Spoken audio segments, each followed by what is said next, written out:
Hello दोस्तों, तो comics ख़ज़ाना के ये जो नए कॉमिक्स यादें का एपिसोड है, इस एपिसोड में आज हम बात करेंगे वेणु उर्फ सज़ा के बारे में। इसके पहले हम आगे बढ़े, मैं आपसे रिक्वेस्ट करूँगा प्लीज़ हमारे चैनल को लाइक और सब्सक्राइब कीजिए। आपके सब्सक्राइब हमारे लिए बहुत ज़्यादा ज़रूरी है। तो आज हम बात करते हैं एंथनी कॉमिक्स की एक कैरेक्टर वेणु के बारे में, जिनको सज़ा भी बोला जाता है। उसके पहले मैं आगे बढ़ूँ, मैं ये भी बता दूँ कि ये रिसर्च एन.के. कोठारी जी ने की है हमारे लिए एक्सक्लूसिवली, तो उसके लिए मैं उनका बहुत बहुत धन्यवाद देना चाहूँगा। तो दोस्तों, अक्सर हम लोग ज़्यादातर ये जानते हैं कि नागराज है, ध्रुव है, इनके साइड हीरो हीरोइन के बारे में तो हमें काफ़ी कुछ पता होता है, क्योंकि इनकी कॉमिक्स हमें बड़े आसानी से मिल जाती है। और यही एक मेन कारण है कि हम उनके दूसरे पात्रों के बारे में भी जानते हैं। लेकिन आज हम एंथनी जैसे एक बहुत ही अच्छे हीरो के बारे में बात करेंगे, जिसकी जो कॉमिक्स है इतनी आसानी से अवेलेबल नहीं हो पाती थी, लेकिन उसमें कैरेक्टर है वेणु नाम की लड़की का, तो उसके बारे में हम बात करते हैं। ये जो कैरेक्टर है, इस कैरेक्टर को बनाया था तरुण कुमार वाही जी ने, और इसकी बैक स्टोरी इस तरीके से है कि वेणु एक विधवा लड़की होती है जो कि तांत्रिक शक्तियों को सिद्ध कर चुकी है।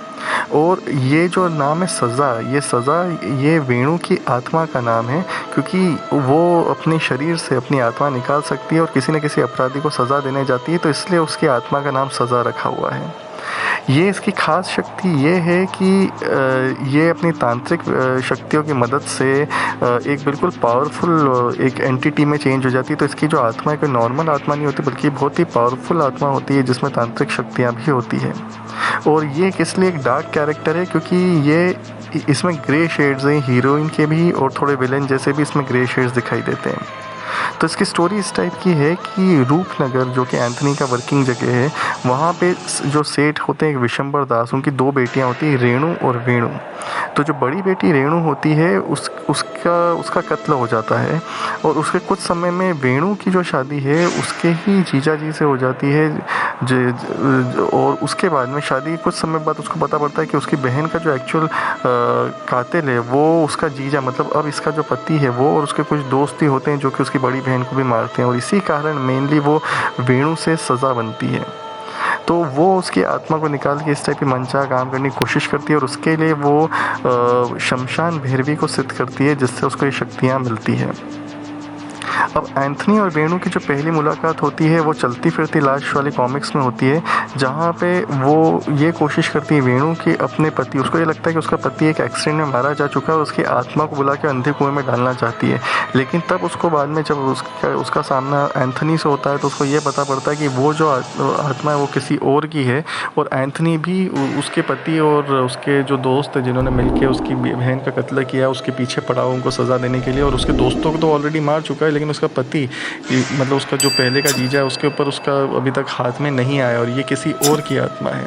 तो ऑब्वियसली पहले तो इनके बीच में लड़ाई झगड़ा होता है, लेकिन फिर ये दोनों इस बात को समझ जाते हैं। तो इसलिए इसी दौरान उसकी जो दोस्ती होती है वो एंथनी के दोस्त इंस्पेक्टर इतिहास से भी होती है, और वो बाद में एंथनी को और इंस्पेक्टर इतिहास को एक लाशखोर नाम के विलेन से भी बचाती है, जिसमें पुलिस बाद में ये समझती है कि वेणु खुद ही तांत्रिक है जो कि लाशखोर है, लेकिन फिर बाद में इतिहास उसको बचा लेता है। इसके अलावा वेणु की स्टोरीज़ में उसका एक और दोस्त भी, जिसका नाम है कोयला एक विलेन है जो कि एंथनी का दुश्मन है, लेकिन वो वेणु का दोस्त है, और वो समाज का सताया हुआ है काफ़ी। तो वो भी एक अच्छा कैरेक्टर है जो वेणु के साथ में हमेशा दिखता है। मेरे ख्याल से काफ़ी रीडर्स ये नहीं जानते होंगे कि वेणु का कैरेक्टर कौन है, लेकिन ज़रूर उन्होंने मर्द और मूर्ता कॉमिक्स जो है डोगा और एंथनी की वो पढ़ी है, और ठंडी आग भी पढ़ी, तो उसमें वेणु को देखा होगा। और इस कॉमिक्स में अगर आपको याद हो तो इतिहास का जो हमशक्ल, जो विडो किलर का नाम का होता है, वो डोगा से बचते हुए मुंबई से रूपनगर पहुँचता है। तो मर्द और मूर्ता कॉमिक्स के अंदर ये जो विडो किलर होता है, ये इतिहास की आइडेंटिटी लेकर और एंथनी के शरीर पे कब्जा करके उसमें अपनी आत्मा डालने की कोशिश करता है, लेकिन तब वेणु उसको रोकती है सज़ा बन के। और इसी कारण से डोगा और एंथनी के बीच में जो गलतफहमियां हो चुकी होती है, जिससे खूनी जंग चालू हो जाती है, वो भी ख़त्म होती है, क्योंकि वेणु आके इन सब चीज़ों का पर्दाफाश करती है। कुछ सालों के बाद में ये भी देखा जाता है, जब एंथनी की कॉमिक्स आगे जाती है, जिसमें एंथनी चला बाय वाली कॉमिक्स के अंदर एंथनी चला जाता है सब कुछ छोड़ के, तो उसके 15 साल के बाद में वो किंग के रूप में वापस आता है। इतना लंबा ब्रेक होता है कॉमिक्स की स्टोरी में। तो उस समय एंथनी जब लौटता है तो उसका एक सामना होता है एक डीजे चुड़ैल से, जी हाँ, और उसमें एक्चुअली वेणु की ही आत्मा होती है उस चुड़ैल के शरीर के अंदर। तो जब एंथनी उस चुड़ैल के शरीर को ख़त्म करता है तो उसकी आत्मा आज़ाद होती है, लेकिन इस 15 साल तक उसकी जो शरीर है वो मृत अवस्था में रहता है और बिल्कुल मम्मीफाइड हो जाता है वेणु का शरीर, जिससे उसका पूरा रंग काला हो जाता है। तो उस शरीर को रिप्लेस करके वेणु को नया शरीर दिलाते हैं एंथनी और इतिहास मिलके, और एक डॉक्टर की मदद से ये वो सारा काम करते हैं।